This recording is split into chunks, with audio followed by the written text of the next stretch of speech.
নমস্কার, দণ্ডবত বন্ধু বান্ধবীগুলো, তোমরা সবাই কেমন আছেন? আশা করুন সবাই ভালো আছেন।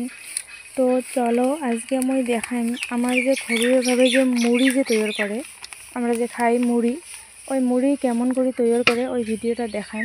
তো মুড়ি তৈরি করার জন্য প্রথমে চাউলটা ঘামে নেওয়া লাগবে, মানে কড়াইত অল্প ভাজি নেওয়া লাগবে। তার পাছত এই কড়াইত বালা দেওয়া লাগবে, দিয়ে বালাগুলো গরম করে নেওয়া লাগবে। তো বালাগুলো যখন গরম হয়ে যাবে, বালাগুলো কিন্তু এমন নাড়াচাড়া করে থাকা লাগবে, তাহলে বালাগুলো তাড়াতাড়ি গরম হবে। তো বালা গরম হয়ে যাওয়ার পাছত অল্প আগতে ভাজি রাখা চালগুলো দিয়ে দেওয়া লাগবে গরম বালাত। তো তার পাছত দেখো মুড়িগুলো কত সুন্দরভাবে ফোটে। কি সুন্দর শব্দ।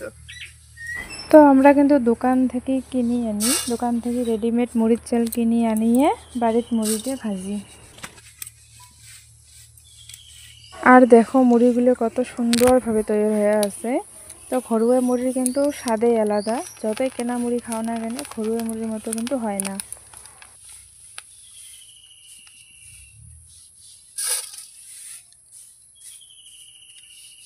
তো মুড়িগুলা ভাজি হওয়ার পাছত কিন্তু এমন করি মানে বাঁশের চাইলনত চালি নেওয়া খাবে মুড়িগুলা, নাহলে কিন্তু বালা কিচিং কিচিং করবে।